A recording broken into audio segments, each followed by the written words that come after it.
Hello, and welcome to the latest in my Soul Leader interviews. This is the series from Soul Leader, where I interview all sorts of leaders and people who work with leaders about the whole realm of leadership. And as always here at Soul Leader, there's an element about how is that we're able to be effective and authentic leader. And I'm delighted that for my latest of my interviews, I'm delighted to be here with Dekanla Jackson. Now, Dekanla, I'm so thrilled that you've joined us because you can help us with leadership with two hats on. You've been a leader, but you're also a coach and a psychotherapist. But how would you introduce yourself? When people are first meeting you, how would you like to describe yourself? I think now what I increasingly do is I lead with I'm a lead career and leadership development coach and Mm-hmm. therapist. And I lead with the coach path formally because that's kind of what I tend to do a lot of now. So, yeah, that's pretty much how I'd say it. Fantastic. Well, it's great to be here then in this coach conversation, but where it's also very valuable that, and as leadership coaches, that I guess the advantage that you have on me and with some of these topics is that you've spent a large bit of your time as a leader with teams in organizations. So you're not just somebody who's coached on it. You know what it's like to live it with all the ups and downs, highs and lows within leadership. And also, it was interesting. I was just looking a little bit about your profile. You've had a very rich career because you've worked across different sectors. So, can you walk us briefly through your career, some of the sectors that you worked in, and where did it all begin? And what did you first want to do when you when you were a young person beginning your career path? When I grew up, kind of thing. I think the thing is that if I think back to when I did my undergrad degree, I did English and literature purely because I love to read. That was the extent of my kind of thinking about a career. Plus, the expectation was that I was going to go to university. So it was a case of, well, let me do something that I enjoy. So I didn't really think about things too much. It was when I graduated and I started working in a publishing company, which was also lovely because, like I said, I liked reading. And I started thinking about things a bit more. And then I suddenly decided that I moved and started working in local authority. And that was really interesting because I started doing project management and I was lucky to work with some people who were very generous with their skills and their expertise. And they kind of took me under their wing. And from there, I learned to become a project manager, which I thoroughly enjoyed. And I've used those skills across different sectors. Mm, Telecoms was fantastic, banking, healthcare. So it's kind of been a theme throughout. And mhm, then what happened was that I kind of had this desire to work with people and help people. And I was always getting people coming up to me and asking me for advice and guidance. I was always being given more and more responsibility. And I didn't really feel that I had the mhm. skill set. So I decided that I wanted to do an MBA. And I did an MBA through the Open University, which I really enjoyed. It's quite interesting now, I think, when we hear all about hybrid learning and people doing things from the distance. And back then, the Open University was one of the foremost leaders in the world Mm, of distance learning. mm, And so I really enjoyed that experience, and that gave me the confidence. I kind of instinctively knew what to do before when it came to managing people. However, doing that MBA gave me the confidence and the self-belief that I actually knew what I was doing, and it got kind it. of gave me framework. So that was a really positive experience. I remember when I was thinking of doing it, it was quite a challenge because I had a young family and getting up on Sunday mornings and doing my assignments and things, and having my young daughter lying across my lap as and playing with her teddy as I was doing my assignments on a Sunday morning. However, it was really, really beneficial, and it really gave me the confidence. I think that was the turning point for me. And so Mm, my leadership journey was the primary driver for me. And then went, as I said, and worked in various sectors and industries. What happened in terms of me becoming a psychotherapist? Well, I'd worked in L&D teams, I'd worked in front, middle, back office, I've done the operational stuff, the strategic policy and development across the board, really. And I've worked in roles where we've developed staff from interns through to experienced teams. So I was always doing that, but not in a formal way initially. And people would come to me, or they'd come and say, "Oh, so and so said to come and speak to you. I know I'm not in your team, but I need this advice, I need that advice." And so fast forward many years, when I got laid off from investment banking, I decided I did all these outplacement surveys and things that we had as part Mm, of our package. And it kept coming up with coaching, training, psychotherapy, psychology, and all those kind of things. So I eventually decided that I was going to kind of step out of the workplace for a few years. And I went off to the States and I did a full-time 2-year master's in marriage and family therapy, as it was called, or couple mhm, and family therapy, whatever you want. And mhm, so, and that was really enjoyable. mhm, And that doing that, I realized that I didn't want to be a full-time psychotherapist. However, mhm, I could use the skills in organizational development. I mhm, enjoyed working in organizations, and I mhm, saw how I could use those skills then. And I had a couple of professors who actually specialized in doing that. mhm, So they became my supervisors. And once I graduated, one of them got me a job where he was. And that then enabled me to put those skills in practice on a clinical side and also on the organizational development side. And I meant to say that at some point in one of my jobs, I had been trained internally to be a coach. And so what happened was that, so now I've done the leadership stuff, now I've got the psychotherapy bit, and that actually gave me the whole 360 because mm. now things I was doing instinctively, I could now actually see the foundations of I it. see. I Yeah. see. I see. So this is very interesting. I mean, already what you said, you've already put so many things, rich things on the table, um, about this journey. So it's a very interesting, rich journey. You know, first of all, there was this interest in words, language, literature, etc. The career in publishing, and then you worked in a range of different kind of sectors. And I want to just pick up um, something first of all early on around the interest in project. You talked about the interest in the project management. Which came first? Was it the project management bit that came first, or when you first became a leader, when you were managing others? Were you first of all kind of leading on projects, or had you already were in situations where you were leading teams? Can you tell us a little bit about which of those came first? Project management came first Yeah, because I started off as a junior project management officer, didn't really know what I was doing. And like I said, I had some really good people who taught me skills. yeah, And at that point, I hadn't kind of done any work where I was just like, that was my second job post graduation from undergrad. right. And then it was as I began to build up that I then started getting jobs where I was leading teams. Yeah. And how did you feel at that moment? So that, because that's a big jump. I mean, for many people who are watching these soul leader interviews, they might be people at any stage in management, but and leadership and management. But there's very often that very first time where all of a sudden, because you might be very skilled in doing whatever it is that you're doing, but that very, very first time when you are managing others, where you've got people who report to you, it can be a big step.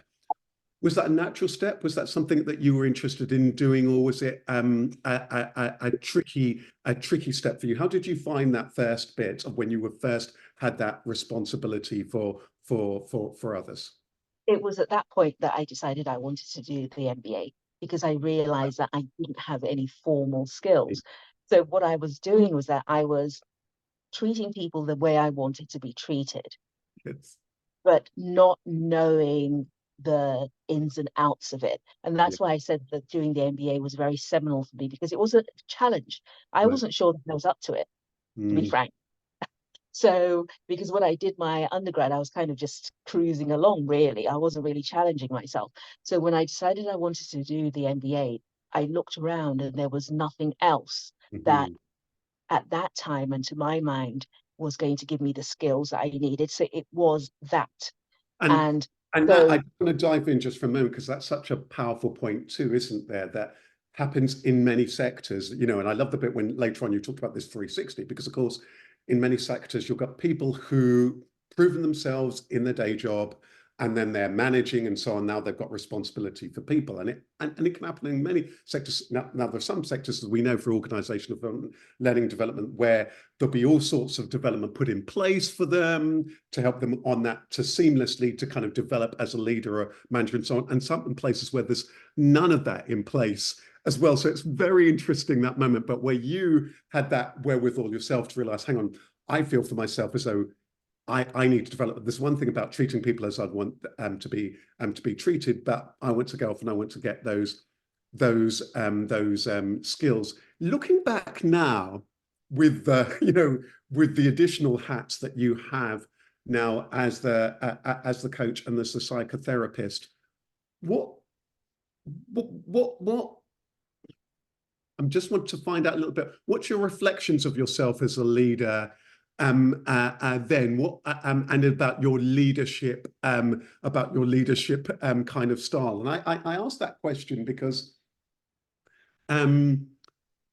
there'll be many people, I guess, who are watching this whereby they're leading, and that thing that you describe about, okay, what am I doing? How am I going to do this? And so on might feel very real and very, very present for them. Some may well be lucky enough that they might have courses and so on to fund it. Other people may be struggling with that. What's your kind of reflection back now on where you were as a leader and as your leadership style? Well, when I think back, I know that for myself as an individual, I didn't really have a role model. So, like I said, I had people who were very kind and who were generous with their sharing their skills, knowledge, and expertise. However, in terms of being a leader as such, Mhm. I didn't really have anyone that Mhm. I could look up to in that respect, even though those individuals were leaders. But Mhm. it wasn't really, okay, this is what I want to emulate, this is what they're modeling or anything. And so Is that in I terms of knew, their style, in terms of their background, in terms of their gender, in terms of their ethnicity, or in terms of just the way, or just as a leader, did you feel there was nobody who quite had what, or a combination of all of those things? well, the people that were all around me at the point I decided to do the MBA, they were all males, Yeah, and they'd pretty much risen through the ranks. So right. they had learned as they were going along. Yeah. And so there were things that it was almost like an apprenticeship style of learning, I would Mm, describe it as, that they had gone through. So yeah. it was just their individual style. They did their best. Yeah. And they probably would have been the first to say that they would have benefited from, or could Mm, have benefited from, doing some formal training. So I mm, knew what they had to share with me was the practicalities of doing the job and mm, how to do the job. mm. But then becoming a manager, becoming a leader, that Mm, wasn't their forte. yeah. So I had to find that for myself. So the other thing that's fascinating me already, to kind of from this, from how you're speaking, is I get the feeling that there's something about that self-led, that self-reflected, self-driven bit that's been there throughout your career. Do you recognize that in yourself? Did you always have that?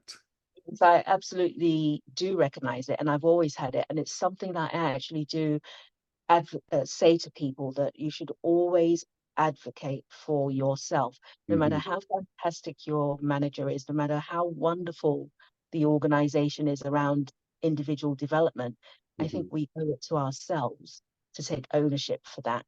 Yeah. And teams that I've managed, individuals that I've managed, people that I coach and work with, it's imperative, I think, an imperative that we do that for ourselves. Mm.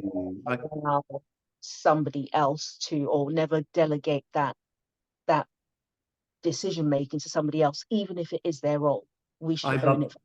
I really love what you're saying, because it's funny, in the run up to this conversation, I was thinking to myself, I thought, given your career, I thought, and given what I know of you, I thought, I really want to talk to Dekanla, particularly around, I mean, all of these things, but about mental wellness and around psychological strength, because the leadership, as we know, can be incredibly tough, can't it?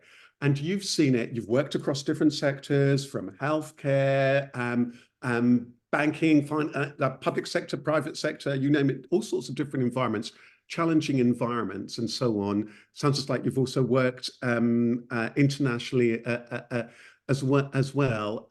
Tell us Um, was it a difficult was it a difficult journey? And what are the things that you would say now to any leader, are the things that the you know, the kind of, you know, the rites of passage as far as from that mental wellness and that, you know, that strength that we've had? I guess the first thing is that the thing you've talked about, we've got to have that advocacy, taking that lead of our own self, of our own career. That's number one. But the workplace can be incredibly challenging. Was your career journey tough? Was it challenging? You've talked about how sometimes you have people who are very supportive, but was the environment sometimes, was the journey often tough as well? It was quite tough on occasion, and I've had all sorts of experiences.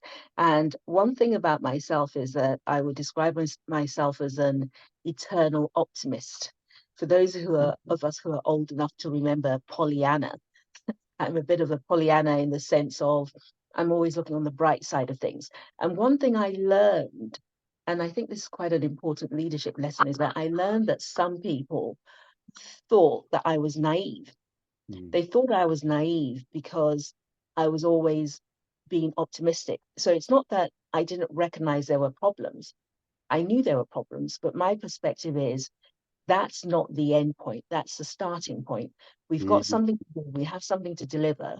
So there are problems. Okay, how are we going to make that thing happen? How are we going to navigate those problems? So because I'm not focusing on the problems, doesn't mean that I don't recognize that they're there. mm, I know that we've got to go through them, go around them, whatever we've got to do, because we've got something to deliver. And mm. so was that was a bit of a lesson in the sense that people may make assumptions Yeah. based on the way you are. And one thing I learned was that I had to actually kind of clarify that, no, I'm very aware of this. However, I'm choosing not to focus on that. I'm choosing not to allow that to be a blockage. It's Very there, interesting. navigate it. And I'm fascinated by that because as you were saying that, I can see, aha, I can also see why that skill, also that the project manager's skills, that having that mindset there as well. So there's something about really interesting, that thing around knowing and keeping our eye on the goal. What is it that we're trying to achieve? But also it's interesting that you highlight there, isn't it? People's perceptions of us in the workplace. I want to kind of jump a little bit from your career and then to your career now. Oh yeah, Can I please. Yeah, can I do. just so I realize that you asked me a question and I answered it with that. And the reason that I answered it with that is that you were talking about our mental and emotional Mm, well-being, I think, in a nutshell. yeah. And I think the way that we are perceived by people, by others, the way that they speak about us can affect our sense of self, uh, Hmm. our self-esteem, our well-being, our confidence. And so I think that example that I gave there was really about knowing who we are, Hmm. knowing how we operate, what motivates us, what drives us, and being able to stay true to ourselves and Yeah. being able to say, sometimes maybe recognizing that we may need to actually do some groundwork in the sense of, well, I'm not naive, I'm Mm, not foolish, I'm mm, just optimistic and mm. not allowing. So that's part of our well-being. That's part of our emotional well-being, I think. So I'm just trying to link the Yeah, answer no, I like that. I, question. I really like that link there. Because funny enough, I was going to go then to the work that you do now to help us look at this, about some of these themes, because of course now you help leaders along their own journey, along their own path. And it's quite wonderful, again, these both the strands, as a coach, as a career and leadership coach, but also as a psychotherapist. I I'm struck by what you said there about what you highlighted, how how this journey can be tough, because there are, I guess, all these other people's perceptions perhaps of who you are, who you should be, how you need to be, how you should be in the workplace, and so on. And so you talked about this, developing this and having this strong sense of self. Can I ask, Did you always have that?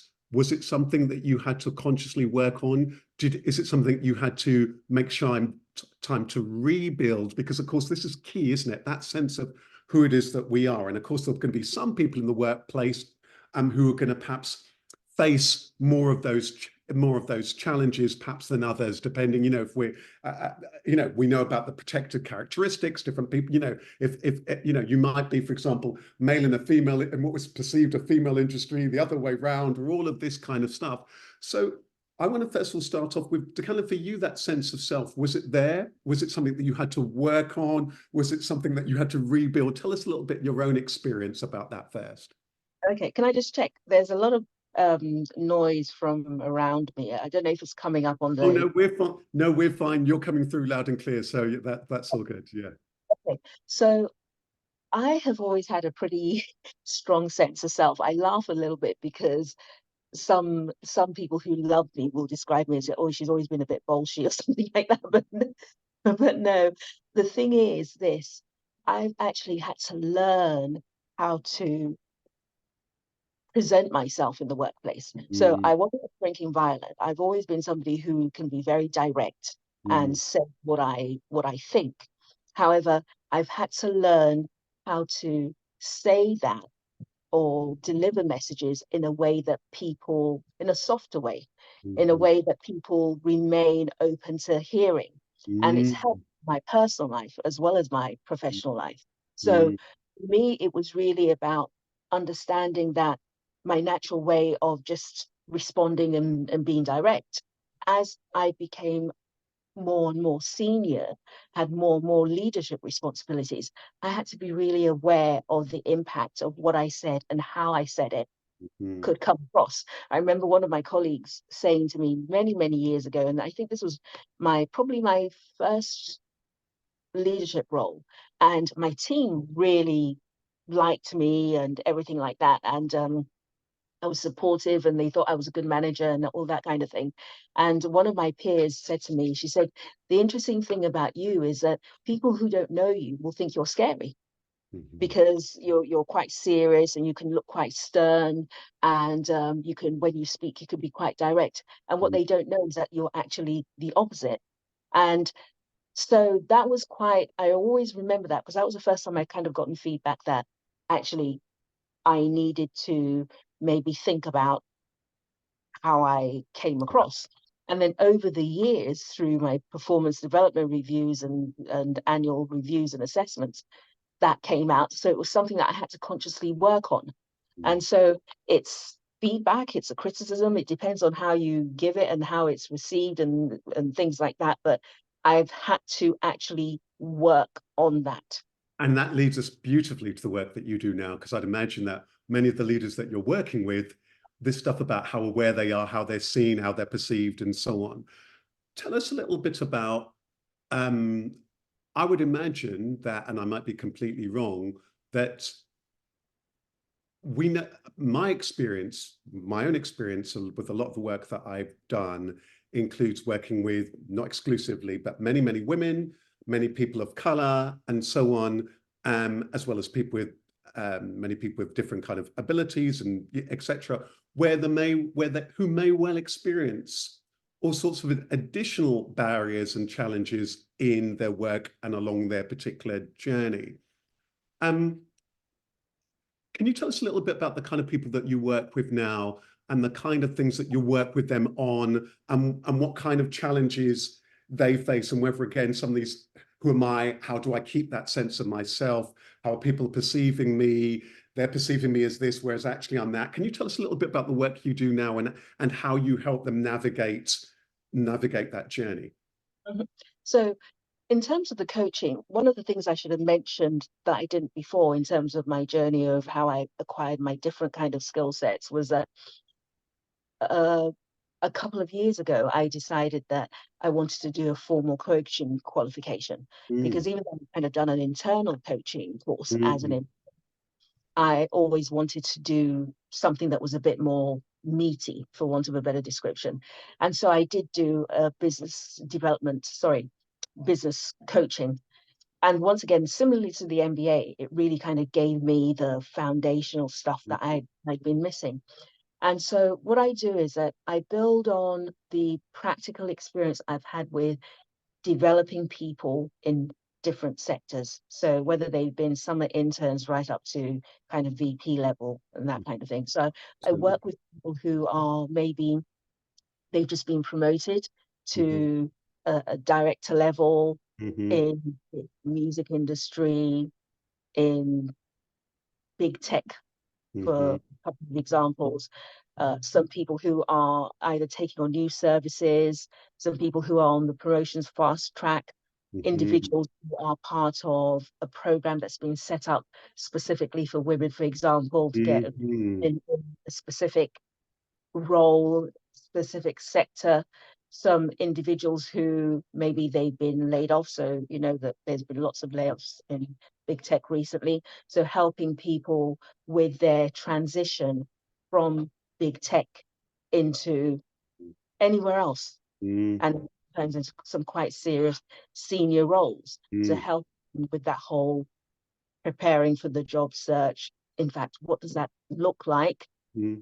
What do they want to do? Hmm. Going through the interviewing process, preparing for the interviews, onboarding. So one of my things that I really enjoy doing is working with people on onboarding, because I did that in one of the jobs that I did where we spent a lot of time in developing programs for onboarding experienced hires, because Ah, this so was is this where, just so I'm clear, so is this where effectively where you'll be helping other organizations to onboard, where they've got their new talents, to help them on their journey as they become on board that new organization and helping them to move forward? Is that the context in which you'll I've be done working? that before as an employee Yes. in organizations. And Yeah. in one particular organization, I was actually responsible for the Europe, Middle East, and Africa divisions Hmm. onboarding for their Hmm.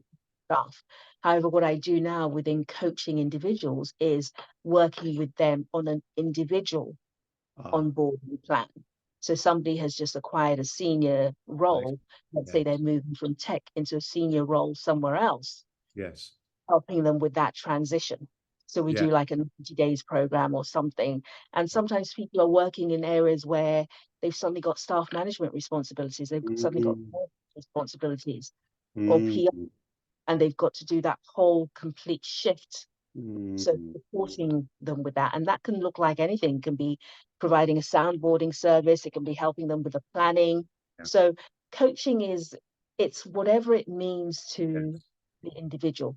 And I was just thinking when you were saying that, it struck me that this journey, a leader's journey, is so multifaceted. I mean, if I both reflect on the things that you talk about your own journey as a leader, and then some of the range of the things that you might be working with people here, isn't it?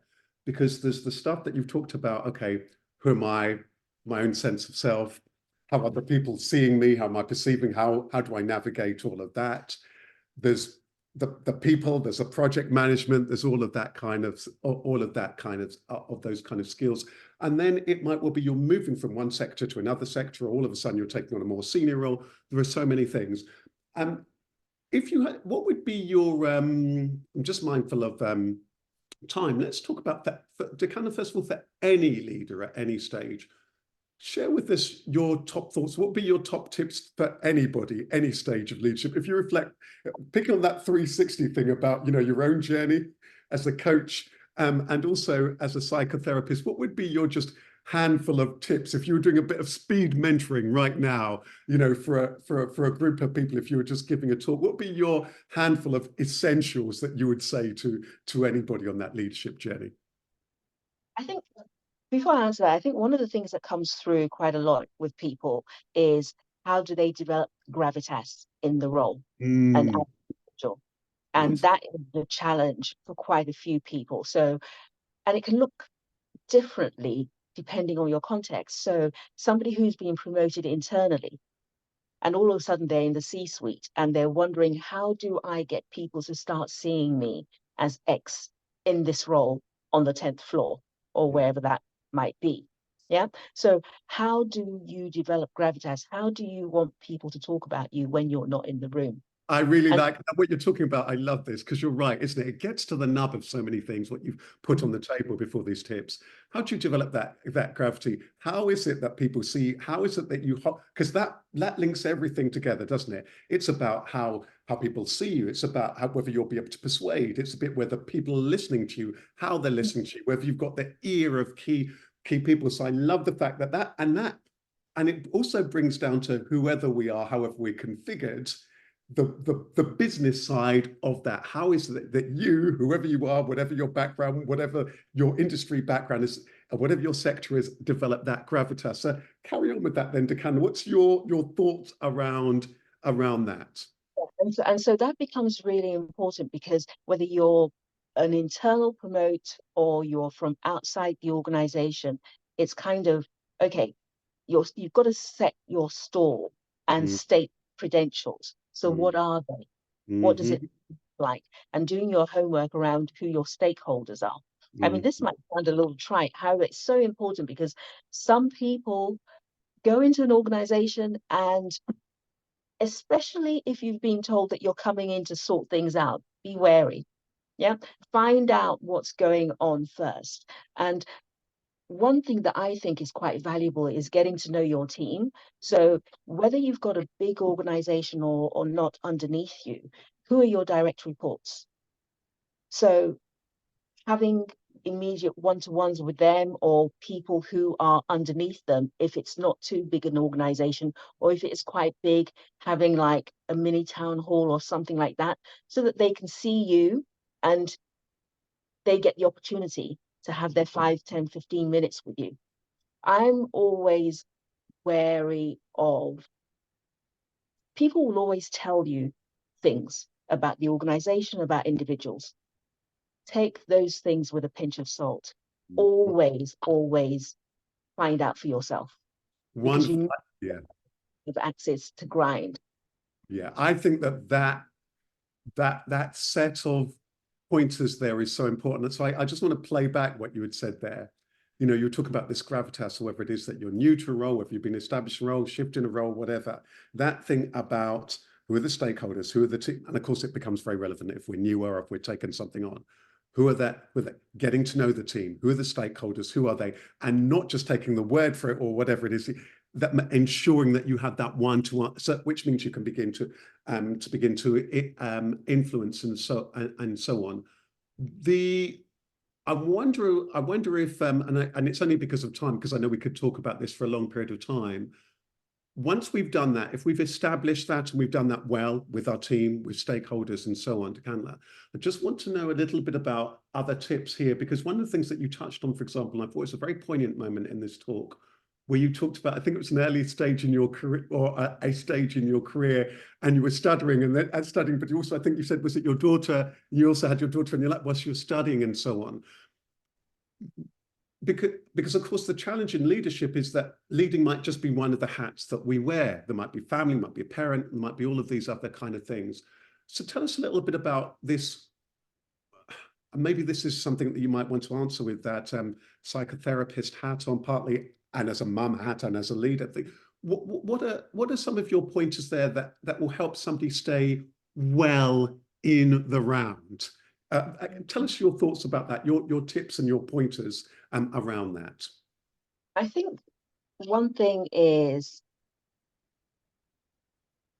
staying curious, right? And it might seem a strange response. However, I think it's really important to stay curious. So staying curious in our professional lives and in our personal lives. And to me, staying curious means looking to learn and being open to learn, because in that way, we can always find what's a more effective way. I didn't say efficient, effective way of doing something. How can we share opportunities? How can we create opportunities? And in that is also a way of finding balance for ourselves, because it might be we give people stretch assignments, can take something off our plates. Yeah. So being open to receiving ideas from others, to sharing, to learning, maybe even some reverse mentoring. We often think about mentoring. What about reverse mentoring? Mm, Now, mm, this might seem, what's that got to do with our personal life? Well, if you kind of can create the space in the professional life, it can give you that space that you need when you're at home. Mm. So finding this balance, sometimes we're more effective by doing less. Absolutely. And I wonder, I really love that, because I think that's a lovely way into so much of this. I think there's something also in that whole curiosity that has a different, a softer, but a more open, and I mean softer in the richer sense. It will help with that, isn't it? But in terms of my mental, because instead of me seeing everything as very fixed, oh, I'm open. Oh, maybe it's because of this. Oh, maybe that meeting didn't go so well because of that. Oh, maybe, you know, I'm not getting it. It opens the door to so many things, that being curious as opposed to being cast iron about something. I want to touch on one other thing before we close, and I could talk to you for absolutely hours. And I feel as though we've kind of picked up a sprinkling of these things, partly, Dekanla, because your career has been so rich with all of these different elements to it. But I want to talk about here, and it'd be amiss of me here at Soul Leader without talking about the element of heart and compassion. It was really interesting, one of the things that when you were saying that at one point, some people's reflection, they see one element of you where somebody said, actually, there's also this side. Tell me a little bit about when I use words like compassion and heart in leadership, what do they mean to you? And for you, how important are they in this leadership journey? Tell us a little bit about what compassion and heart means to you when we talk about all this stuff around leadership. So to me, it's about values, really, because we should always be aware of what our values are as a person, because they drive everything. They're kind of the umbrella. So my values as an individual will inform my professional behavior. Mm, And to me, kindness, when we talk about compassion and things like that, it's really important to be kind. mm, Now, the thing is this, being kind in a professional environment can be perceived as being weak. It's, it, I don't know why, but it happens to be that way. So, do you, if you're being true to yourself, as you're trying to be kind, you're trying to be compassionate, and others perceive that as weakness? So, once again, it comes back to being very clear about what you're doing and why, but staying true to your values. If you don't stay true to your values,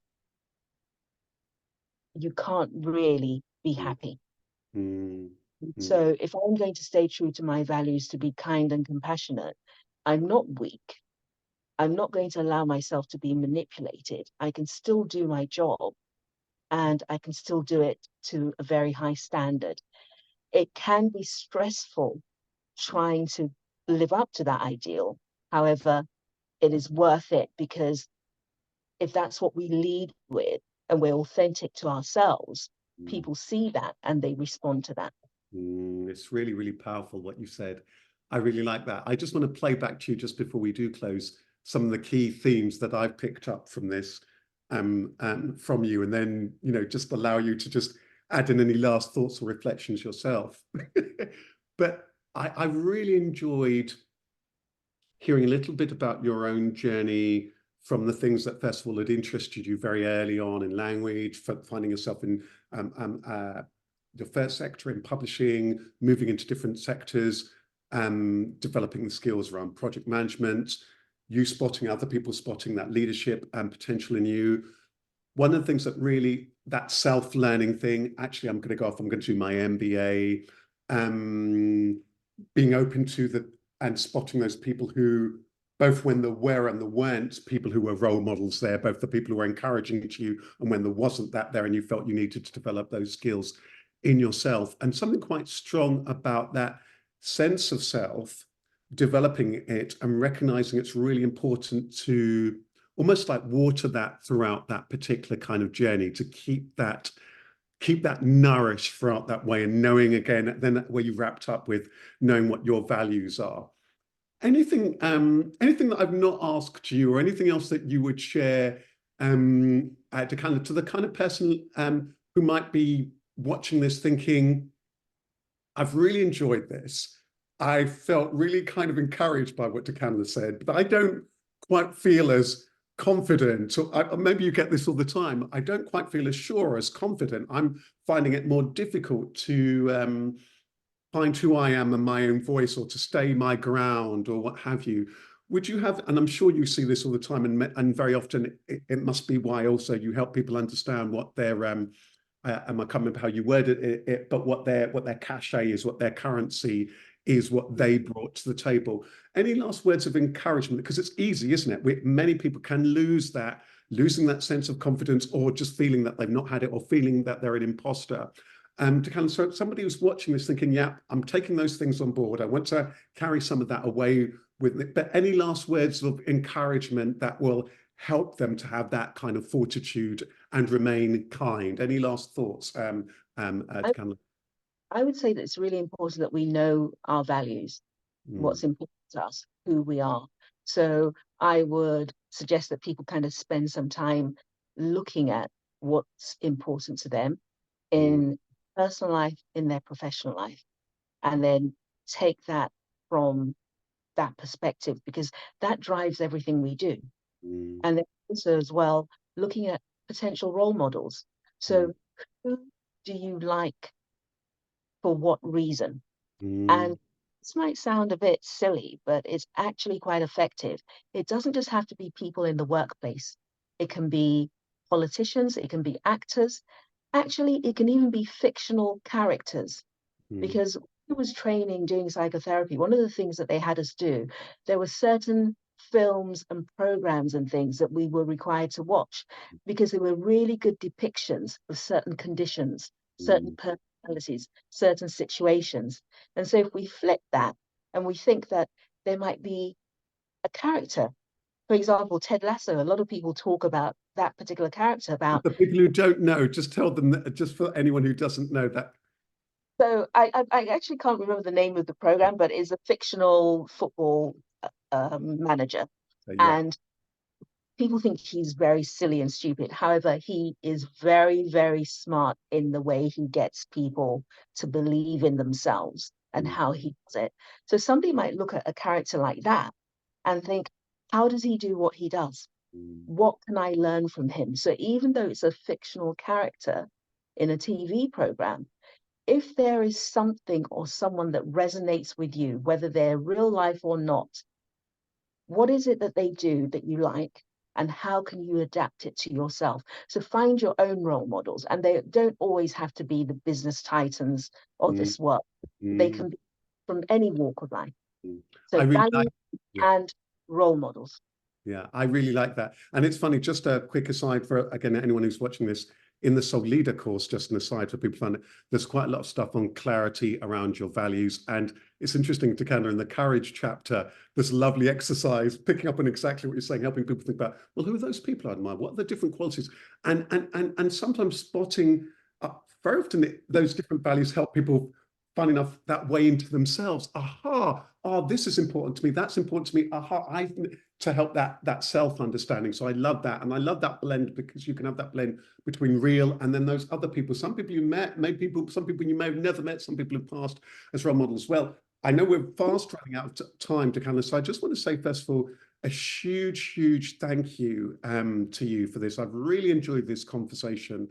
And I think that one of the things that I've really enjoyed about that is that what I get a sense of from you, the word is a lovely steadfastness in this alignment of knowing who one is, that sense of self, the values that you've talked about, and then that thing about what is that you bring to the table. And what I think that you've done very well, I'm sure you get this, not the feedback, is that clarity. Even that thing that you said about that thing about that problem solving, that's come across in this lovely chat with you. I get this lovely sense of this clarity, and I think it's such a beautiful quality, because in leadership very often there can be so many things that are going on, and it can be easy to lose track of what's most important, or most important to you, or what's most important in that moment or with that project. So I just want to say a very, very, very big thank you to Ghana. Thank you so much for sharing your wisdom, your experience, your thoughts and your insights and bits from your story with us here, and take really, really, really good care.